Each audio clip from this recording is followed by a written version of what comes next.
Hi, it's Mariana, and today I'm going to show you how to get from this to this, or this, or this, or this, or whatever a productive and happy life looks like to you. If you have no idea what this is, congratulations, and please move on to a different video of mine. This one is not for you. However, if you know what it means to sometimes feel lazy, uninspired, unproductive, and bored, please smash the like button so I know I'm not alone. Today I'm going to show you several steps which you can take so you experience less of those days where at the end of it you feel like you completely wasted it. Are you ready? Let's do it. Tip number 1. Plan ahead.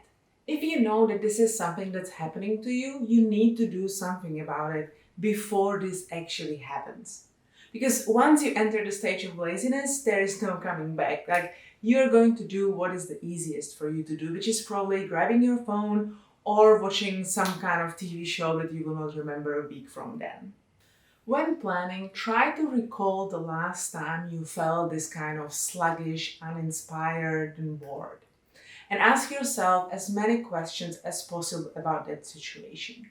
On what day did it happen? At what time? What did you eat? How much did you sleep? Were you alone? What did the environment around you look like? What did you do on the previous days? What was your stress level? How busy were you at work? Did you have a lot of stress, etc., etc.? Once you ask yourself all those questions and you really think about it, you will see that there are some patterns and some triggers. Maybe you didn't sleep enough. Maybe on the days before you were all the time at home and you didn't have any contact with other people. Maybe on other days you always go to the gym in the morning or have some other regular activity. And on that day when you are actually this lazy, you don't have that activity. So see if there are some kind of triggers to it. Once you identify those triggers, then we come to tip number 2, eliminate the triggers. So maybe you realize that this stage of laziness happens during weekends when you eat your lunch at home. And while you're eating lunch, you watch a series and, a few hours later, you binge watch the whole season and you feel crap about it. So how can you eliminate this trigger? So, for example, you say, well, hey, I will schedule a lunch somewhere else, I will eat somewhere else, and preferably with someone else so that I feel obliged to actually go there and I don't end up staying at home if I don't feel like it. Or you can schedule some kind of activity right after the lunch. Again, preferably somewhere else and with someone else. Try to be proactive in not only recognizing the patterns and the triggers, but also eliminating them. Tip number 3, understand what makes your day productive. This is the opposite of the previous point. So here you will think, what is making my day productive? For me, for example, it is coming here and sitting behind the computer in my office. If I do it right after breakfast, there is a really good chance I'm going to have a very, very good and productive day. Here it is important not to think big. So, for example, if you know that if you exercise first thing in the morning, then you will have a productive day. Don't think about the whole process of exercising. Think about, hey, what I have to do is I have to put on my workout clothes and I have to walk or drive to the gym. Very often this is enough. I made another video where I talk a bit more in detail about this and I'm going to link it here and I'm going to put the link also down below. So if you're interested, check it out. Tip number 4, make a list of things you can do when you feel lazy. When I feel lazy, I don't even want to think about the things I might want to do. So I created an action list for such times. The list includes anything and everything you can think of. It has 10 different categories and then several subcategories under the main categories. It includes things, for example, things that motivate me. So it would have suggestions for certain YouTubers I can go and watch because I know that when I watch them, I feel motivated and inspired afterwards. It includes things that I generally enjoy, but I would not schedule them in my week. So for example, doing puzzles. It also contains things like creating a toy for my daughter, organizing photos, talking to my family. There are some suggestions for learning, some creative things, meditation, some kind of movement, and so on. I try to be as specific as possible. So I don't write creating a toy for my daughter, I write creating a water sensory mat for my daughter. So I don't have to think about what kind of toy can I create. Um, for example, with meditation, I could write just meditation, but I don't have any, particular feeling when I hear the word meditation.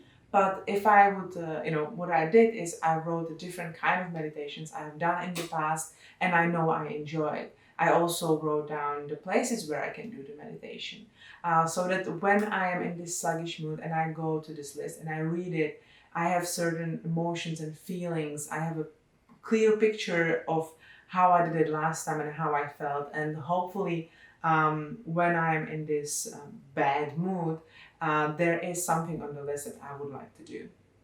Tip number 5, review and plan.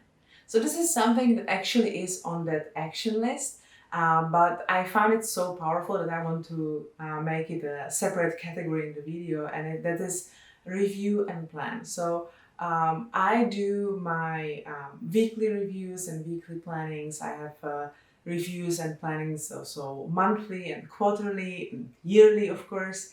And during those sessions, I also go through my goals and values. And I found out that if I am in this lazy mood, and I go and I sit down and I do my reviews and plans and I go over those goals and values, there is no way that afterwards I will go and spend an hour or two just on my phone, because it always empowers me and always inspires me and motivates me to do something.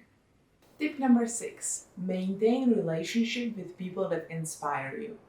Spending time with people that already live the life you would like to have and have the same value as you have can be very powerful and inspiring. If you're lucky, your closest friends are exactly like that. You've probably heard it already. You are the average of the 5 people you spend most time with. Or, show me your friends and I will show you your future. But it actually is bigger than that. There are studies that suggest that it goes way beyond just the closest people that are around us. One study showed that if your friend becomes obese, there is 45% more chance that you will gain weight over the next 2 to 4 years. But what is even more interesting, that if a friend of that friend, and you might not even meet that other friend, becomes obese, you still have 20% more chance you will gain weight. And if a friend of that friend of your friend becomes obese, you still have 10% more chance compared to random chance that you will gain weight. And this study was replicated with smoking and even happiness. So choose your friends wisely. And if you are like, I know my values and I know where I want to be, but I don't know many people that would be heading in the same direction, well, it's probably time to expand the circle of people you are spending time with. Think, where do those kind of people spend time? There are a lot of opportunities nowadays. You can find different local meetups of like-minded people. You can join a club where people with the same interests meet. You can even create your own mastermind group. You can do that not only locally, but also online. And there are also a lot of successful people who did this through books. So they would read books written by those people or about those people. So, no excuses. Tip number 7, learn something new. If you regularly find yourself being in a sluggish mood and you waste 1 or 2 afternoons a week, you probably have the time to learn something new. And again, this is not something that you should be starting when you are in this sluggish mood. This is something that you should do when you are a little bit more energetic. And hopefully the excitement of the new thing will roll over onto those unproductive days. My tip is Go outside of your comfort zone. Not by a lot, just a little bit, but it's going to make the learning a little bit more interesting and satisfying. And although nowadays you can learn things online and on your own, I would suggest that you find other people locally that do the same thing or want to learn the new thing. It's not only going to get you out of your home, it's going to keep you accountable, but you will also meet other people who have the same interests and the same aspirations. Those were all my tips. I hope it will help you to lead a little bit more productive and happy life. Remember, you need to plan ahead. You need to identify the patterns and triggers and then eliminate them. It's a good idea to create a list of things you might do when you are in this lazy mood. And my tip is to review your values and your goals. It's a good idea in general to surround yourself with people that inspire you. And when in doubt, learn something new.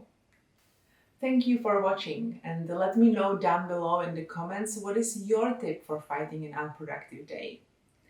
Subscribe and share it with people that you think might find it useful and interesting, and I will see you in the next video. Thank you. Bye.